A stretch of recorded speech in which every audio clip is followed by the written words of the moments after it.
Kebawah Duli Yang Maha Mulia Paduka Seri Baginda Sultan Haji Hassan Al-Bolkiah Muizzaddin Wad Daulah Ibni Almarhum Sultan Haji Omar Ali Saifuddin Saadul Khariwaddin, Sultan dan Yang di-Pertuan Negara Brunei Darussalam pagi tadi berkenan mempengerusikan sidang-sidang kemuncak ASEAN ke-38 dan ke-39 yang bertemakan We Care, We Prepare, We Prosper secara maya melalui persidangan video dari Baitul Mesyuarah Istana Nurul Iman.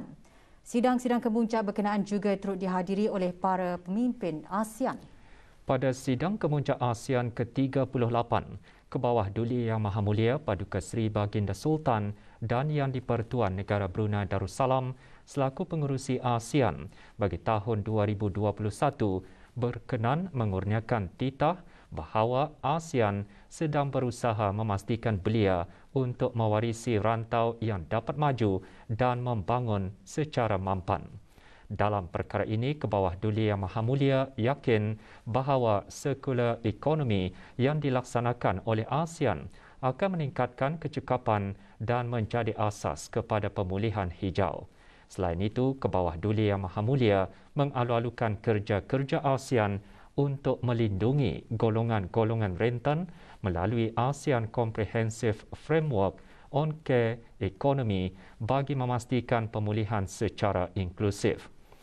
Baginda bertitah inisiatif-inisiatif tersebut akan memperkukuhkan kesiapsiagaan ASEAN dan melindungi kebajikan dan pembangunan penduduk serta membolehkan kemakmuran mampan untuk semua. ASEAN titah baginda telah mencapai kemajuan dalam meningkatkan usaha-usaha pembangunan komuniti ASEAN dan pada masa yang sama dalam menangani pandemik COVID-19. Kesepaduan dan usaha sama ASEAN juga penting bagi masa depan serantau dalam dunia yang cepat berubah.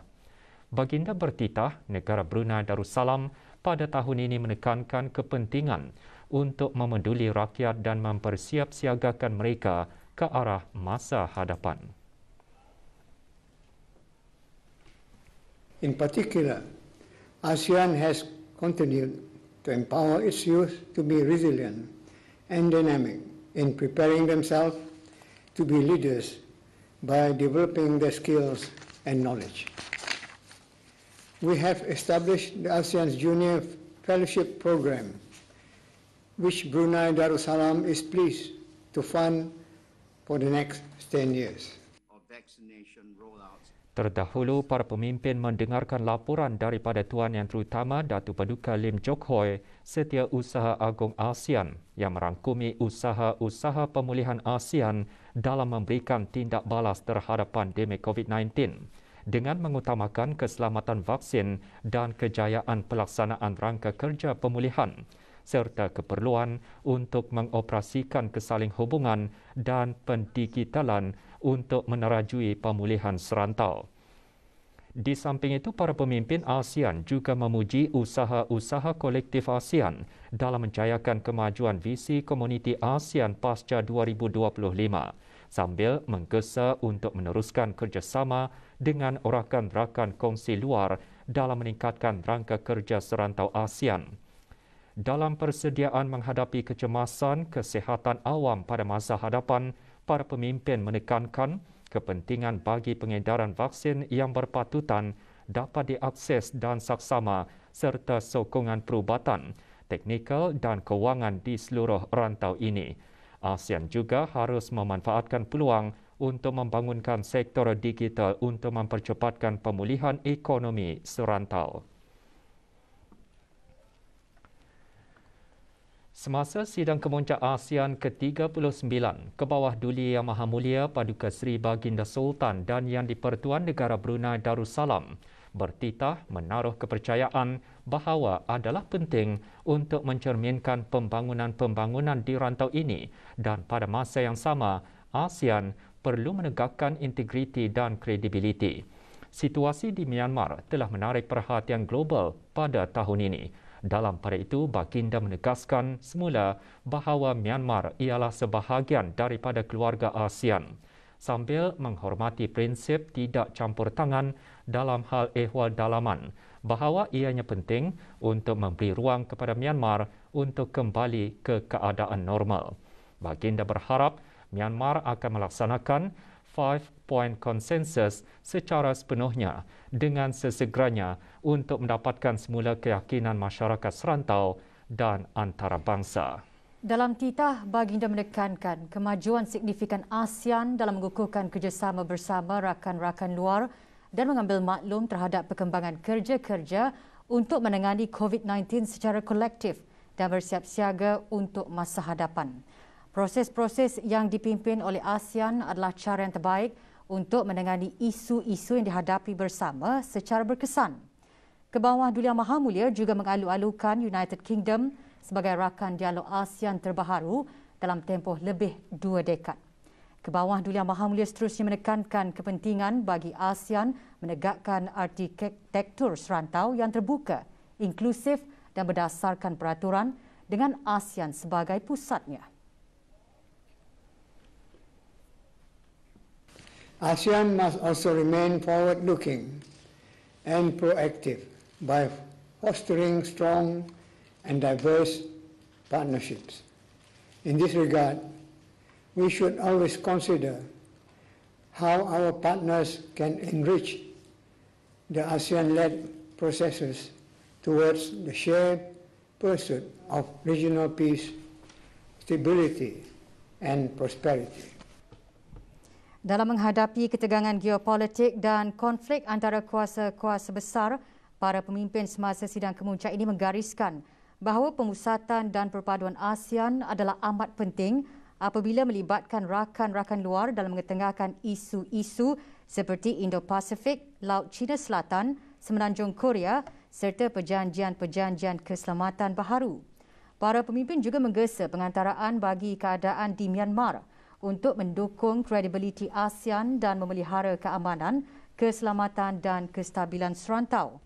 Pada sidang kemuncak ASEAN ke-38 dan ke-39 ini, kenyataan pengerusi sidang kemuncak ASEAN ke-38 dan ke-39 telah dikeluarkan dan dipersetujui oleh para pemimpin ASEAN.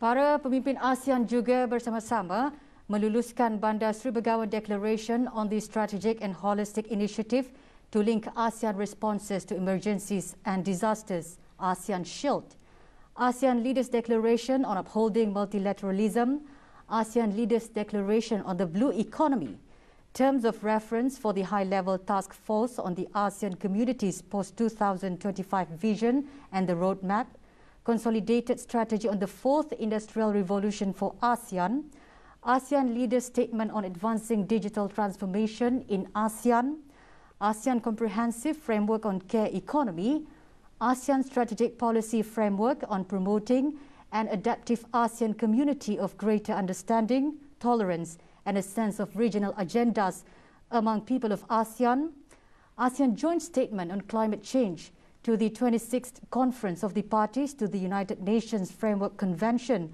on Climate Change, UNFCCC COP26, Bandar Seri Begawan Declaration on the Importance of the Family for Community Development and Nation Building, ASEAN Declaration on Promoting Competitiveness, Resilience and Agility of Workers for the Future of Work, ASEAN Leaders Declaration on the Reformulation and Production of Healthier Food and Beverage Options, dan Declaration on the Elimination of Bullying of Children in ASEAN.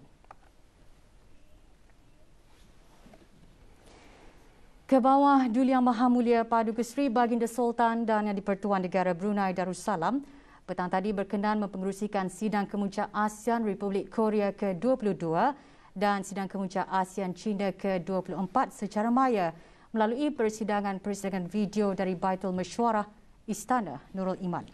Pada sidang kemuncak ASEAN Republik Korea ROK ke-22, Kebawah Duli Yang Maha Mulia Paduka Seri Baginda Sultan dan Yang di-Pertuan Negara Brunei Darussalam selaku pengerusi ASEAN bagi tahun 2021 bertitah menekankan keperluan untuk terus berpandangan jauh dan membina masyarakat yang berdaya tahan dan siap siaga pada masa hadapan dengan menambah kapasiti belia untuk membantu dalam keselamatan pemakanan dengan menggunakan teknologi pertanian moden sebagai usaha tambahan ke arah mencapai perkembangan dan pembangunan mampan di rantau ini serta menerima manfaat daripada revolusi industri keempat. Baginda bertitah Republik Korea kekal menjadi salah satu rakan strategik ASEAN yang paling substantif dan penting. Baginda seterusnya menzahirkan kegembiraan atas kemajuan dan pencapaian hubungan ASEAN Republik Korea sejak beberapa tahun ini. Kebawah Duli Yang Maha Mulia menghargai usaha-usaha pribadi Tuan Yang Terutama Moon Jae-in, Presiden Republik Korea dalam mengukuhkan kerjasama ASEAN Republik Korea, termasuk melalui New Southern Policy Plus. Selain itu, sokongan berterusan Republik Korea terhadap usaha-usaha ASEAN dalam pemulihan COVID-19, termasuk sumbangan dana tambahan sejumlah $5 juta Amerika kepada dana respons COVID-19 ASEAN adalah sangat dihargai. First, I believe that we must continue advancing our economic recovery by improving the ASEAN-Korea FTA and ensuring the timely entry into force of the RCEP agreement. Both these agreements will enhance our economic and trade linkages, as well as create new opportunities for our businesses. Sementara itu, Tuan Yang Terutama Moon Jae-in, Presiden Republik Korea, dalam ucapan pembukaannya menyambut baik pendekatan One ASEAN, One Response ke arah memerangi pandemik COVID-19 yang menunjukkan semangat perpaduan dan perkongsian ASEAN. Sebagai rakan ASEAN, Republik Korea berusaha untuk membentuk masa hadapan yang inklusif dan menaik taraf perkongsian ASEAN Republik Korea ke tahap baharu. Tuan Yang Terutama Pham Minh Chinh, Perdana Menteri Republik Sosialis Vietnam, selaku negara penyelaras bagi hubungan dialog ASEAN Republik Korea, seterusnya menyampaikan ASEAN Common Statement dengan mengalu-alukan dasar New Southern Policy Plus Republik Korea dalam mendukung kerjasama dengan rantau ASEAN yang membawa perkembangan positif dalam semua bidang meskipun berhadapan dengan pandemik COVID-19. Tuan Yang Terutama berharap akan dapat memperluaskan rakan kongsi strategik ASEAN Republik Korea dengan menjamin kejayaan penduduk masing-masing dan kemajuan dalam bidang-bidang seperti perniagaan, perjalanan dan teknologi digital. Dalam menangani cabaran-cabaran yang mendatang, ASEAN dan Republik Korea harus meneruskan dialog ke arah memupuk kerjasama membina dalam kalangan semua pihak yang berkenaan. Semasa sidang kemuncak tersebut, para pemimpin memuji tindak balas cepat Republik Korea terhadap pandemik dan mengalu-alukan inisiatif Republik Korea untuk menjadi pusat vaksin global utama dalam memastikan akses kepada vaksin secara saksama dan mampu milik di rantau ini. Para pemimpin juga menggalakkan peningkatan kerjasama ke arah pemulihan dan pembangunan mampan melalui pertukaran pengetahuan dan amalan terbaik dalam pelbagai bidang termasuk ekonomi digital, pertumbuhan hijau, kesihatan awam dan e-dagang. Pemulihan ekonomi serantau perlu memfokuskan kepada meningkatkan kesaling hubungan dan kesepaduan melalui rantaian bekalan terbuka dan meningkatkan perdagangan dan pelaburan. Pada penghujung sidang kemuncak tersebut, para pemimpin ASEAN dan Republik Korea sama-sama meluluskan kenyataan bersama 22nd ASEAN Republic of Korea Summit on Advancing ASEAN Republic of Korea Cooperation for People-Centered Community of Peace and Prosperity. Pada sidang kemuncak ASEAN China ke-24, Kebawah Duli Yang Maha Mulia bertitah menekankan tentang keperluan bagi ASEAN dan China untuk terus menanai multilateralisme dan undang-undang antarabangsa, termasuk Piagam Pertubuhan Bangsa-Bangsa Bersatu dan 1982 United Nations Convention on the Law of the Sea UNCLOS. Dalam titah, Kebawah Duli Yang Maha Mulia antara lain menyampaikan penghargaan atas sumbangan vaksin dan bekalan perubatan daripada Republik Rakyat China kepada negara-negara anggota ASEAN, termasuk negara Brunei Darussalam. Kebawah Duli Yang Maha Mulia mengetengahkan bahawa Republik Rakyat China terus memainkan peranan penting dalam pembangunan jangka panjang rantau ini yang terbukti menerusi kerjasama pelbagai bidang, merangkumi ekonomi, pertukaran antara penduduk dan tindak balas terhadap pandemik. Dalam hubungan ini, baginda mengalu-alukan sedang kemuncak bagi memperingati 30 tahun hubungan dialog ASEAN-China pada bulan November 2021 yang merupakan peluang baik untuk mengimbas kembali perkongsian ASEAN-China sepanjang 30 tahun dan seterusnya memberikan hala tuju hubungan kepada peringkat seterusnya yang akan memanfaatkan penduduk dan rantau ini.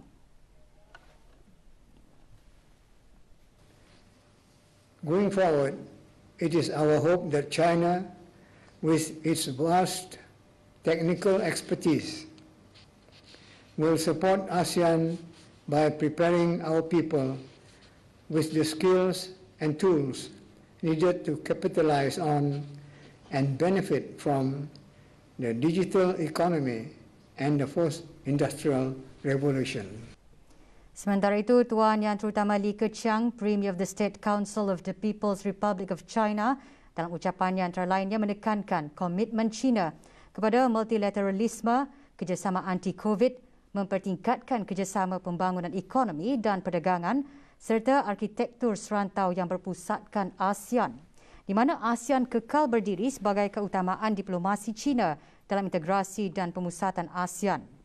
Tuan Yang Terutama Datuk Paduka Lim Jock Hoi, Setiausaha Agung ASEAN, menyampaikan kenyataan bersama ASEAN mengenai hubungan dialog ASEAN-China yang antara lainnya menggariskan sokongan untuk mempertahankan kesepaduan ASEAN dalam arkitektur serantau yang sentiasa berkembang serta kepentingan multilateralisme, regionalisme dan undang-undang antarabangsa dalam menyokong keamanan dan kemakmuran serantau. ASEAN dan China mengalu-alukan kemajuan positif dalam beberapa bidang kerjasama seperti menangani jenayah rentas sempadan, perdagangan dan ekonomi dan pendidikan. Tuan Yang Terutama juga mengambil maklum terhadap cadangan China untuk menubuhkan perkongsian strategik komprehensif bersama ASEAN. Dalam sidang kemuncak tersebut, para pemimpin menghargai sumbangan China ke arah pemulihan COVID-19 termasuk pembekalan vaksin, bekalan kesihatan dan kepakaran teknikal. ASEAN dan China merupakan rakan perdagangan terbesar, oleh itu para pemimpin berharap untuk menaik taraf perjanjian perdagangan bebas ASEAN-China dalam usaha untuk mematuhi sistem perdagangan pelbagai hala. Pada akhir persidangan, kenyataan bersama Cooperation in Support of the ASEAN Comprehensive Recovery Framework dan kenyataan bersama Enhancing Green and Sustainable Development Cooperation telah diluluskan. Duli Yang Teramat Mulia Paduka Seri Pengiran Muda Mahkota Pengiran Muda Haji Al-Muhtadi Billah Ibni Kebawah Duli Yang Maha Mulia Paduka Seri Baginda Sultan Haji Hassan Al-Bolkiah Muizzaddin Wad Daulah, Menteri Kanan di Jabatan Perdana Menteri, pagi tadi berkenan menerima menghadap secara berasingan ketua-ketua perwakilan asing yang akan menamatkan perkhidmatan.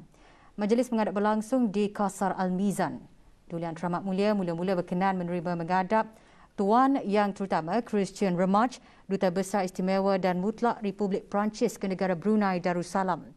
Tuan Yang Terutama telah menyembahkan surat tauliah pelantikan ke hadapan Majlis ke bawah Duli Yang Maha Mulia pada 18 Januari 2018.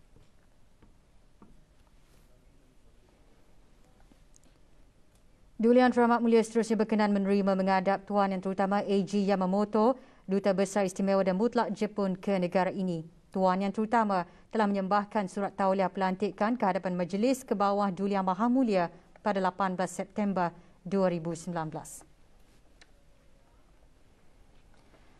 Satu kes yang disahkan COVID-19 telah kembali ke rahmatullah. Yang Berhormat Datuk Seri Setia Dr. Haji Awang Muhammad Isham bin Haji Jaafar, Menteri Kesihatan, memaklumkan perkara tersebut semasa sidang media situasi terkini jangkitan COVID-19. Sidang media berlangsung petang tadi di Dewan Al-Afiah Kementerian Kesihatan. Kes tersebut ialah seorang perempuan berumur 61 tahun. Beliau telah mengalami masalah beberapa kesihatan dan tidak dikategorikan sebagai kematian disebabkan jangkitan COVID-19. Di kesempatan ini, saya mewakili warga Kementerian Kesihatan dan keseluruhan rakyat negara Brunei Darussalam mengucapkan takziah kepada keluarga kes berkenaan. Semoga roh kes dicucuri rahmat dan ditempatkan bersama para solehin. Sementara itu, 211 kes baharu jangkitan COVID-19 disahkan di negara Brunei Darussalam membawa jumlah keseluruhan kes kepada 12,595 orang. Ini bermakna di bawah program vaksinasi kebangsaan seramai 349,577 orang telah menerima satu dos vaksin COVID-19 iaitu 81.3% daripada jumlah penduduk negara. Manakala 245,939 orang telah melengkapkan 2 dos vaksin COVID-19 iaitu 57.2% daripada jumlah penduduk negara.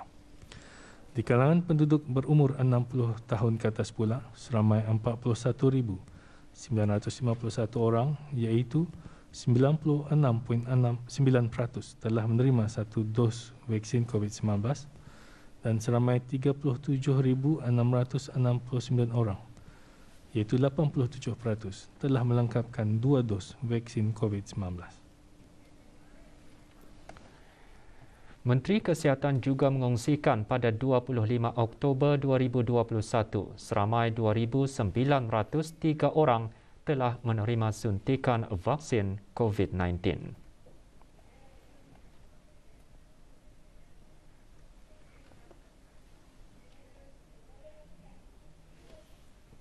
Kementerian Hal Ehwal Agama dengan kerjasama Kementerian Pendidikan, Kementerian Kebudayaan Belia dan Sukan dan Majlis Wanita Negara Brunei Darussalam serta sokongan Radio Televisyen Brunei Jabatan Perdana Menteri akan menyiarkan rancangan khas wanita sempena sambutan Maulud Nabi Muhammad SAW peringkat negara tahun 1443 Hijrah pada hari Khamis 4 November 2021.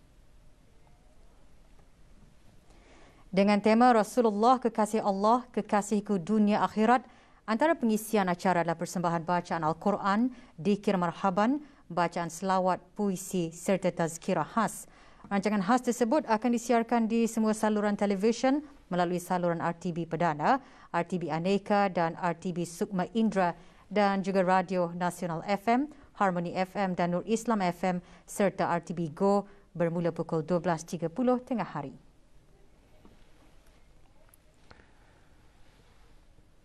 Kementerian Hal Ehwal Dalam Negeri dan jabatan-jabatan di bawahnya kelolaan Jabatan Buruh petang tadi mengadakan majlis sambutan Maulidur Rasul secara maya. Menyertai majlis yang berhormat Pihin Orang Kaya Sri Kerna Datu Sri Setia Dr. Haji Awang Abu Bakar bin Haji Apong, Menteri Hal Ehwal Dalam Negeri. Majlis diserikan dengan ceramah khas bertemakan Rasulullah Kekasih Allah, Kekasihku Dunia Akhirat. Turut menyertai ahli-ahli Majlis Mesyuarat Negara.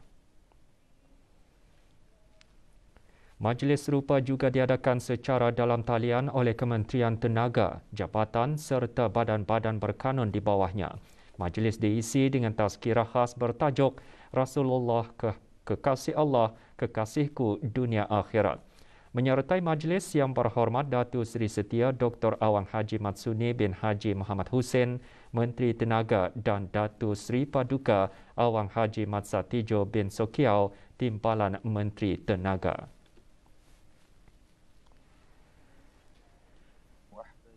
Sementara itu, Universiti Brunei Darussalam UBD juga mengadakan majlis yang sama dengan forum secara dalam talian bertajuk Ujian Rasulullah. Antara yang menyertai Datin Dr. Dayang Haja Anita bin Nur Zahrina binti Pihin Orang Kaya Laila Wijaya Datu Sri Setia Haji Awang Abdul Aziz, Naib Chancellor UBD.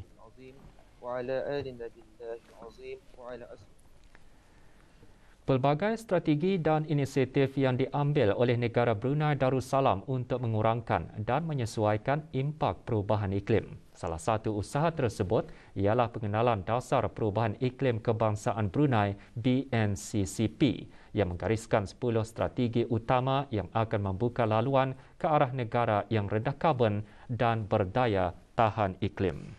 Perkara tersebut ditekankan oleh Timbalan Menteri Pembangunan semasa dialog peringkat tinggi mengenai perubahan iklim dan mempromosikan pembangunan hijau dalam Forum Peringkat Tinggi ASEAN-China mengenai pembangunan hijau dan mampan Forum Kerjasama Alam Sekitar ASEAN-China 2021.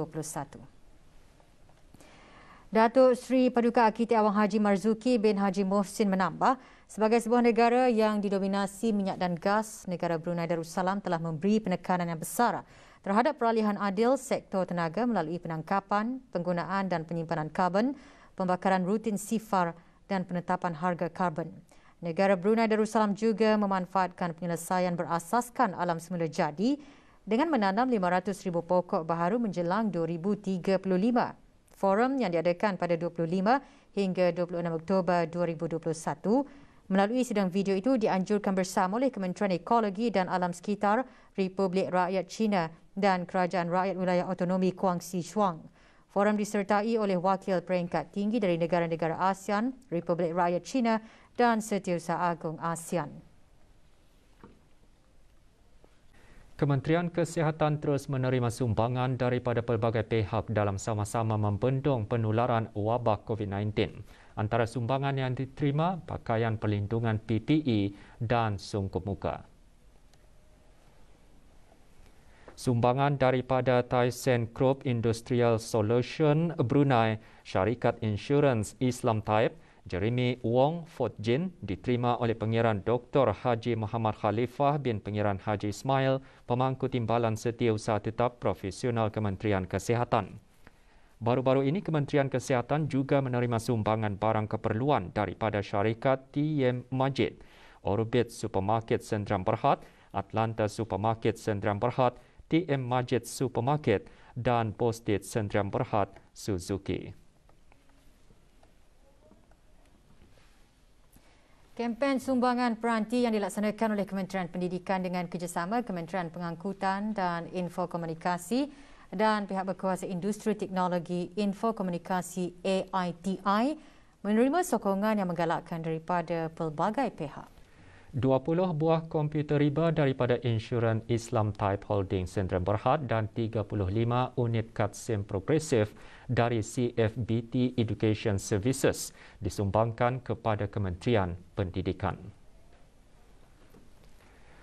Sumbangan disampaikan oleh Dayang Hajah Nur Naimah binti Haji Zainab, Pengarah Urusan Insuran Islam Taib Holding Sendirian Berhad, dan Dominic Morley, Country Manager CFBT Education Services, kepada Awang Muhammad Nur Ilham bin Haji Jais, Pemangku Pengarah Pendidikan Kokurikulum selaku Wakil Kementerian Pendidikan. 8 kesalahan dikenakan kompaun semasa operasi pulih yang dijalankan semalam. Operasi pulih dilanjutkan sehingga 14 November 2021. Hasil operasi pulih yang dijalankan bermula pukul 8 malam hingga 4 pagi. 6 kesalahan di daerah Brunei dan Muara dan 2 kesalahan di daerah Belait bagi pelanggaran kesalahan di bawah Akta Penyakit Berjangkit Penggal 204.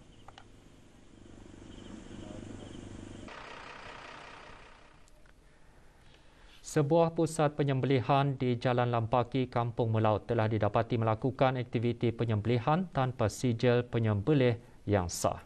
Kesalahan didapati menerusi operasi yang dijalankan oleh para pegawai penguatkuasaan bahagian kawalan makanan halal, Jabatan Hal Ehwal Syariah, Kementerian Hal Ehwal Agama berdasarkan aduan orang ramai pada 19 Oktober lalu. Kes disiasat di bawah bab 10 Akta Daging Halal Penggal 183 yang boleh membawa hukuman penjara sehingga tempoh 1 tahun atau denda sehingga RM4,000 atau kedua-duanya sekali. Bahan bukti dirampas dan dibawa ke Ibu Pejabat Hal Ehwal Syariah untuk siasatan lanjut. Sebarang maklumat hubungi bahagian kawalan makanan halal di talian 716-6222.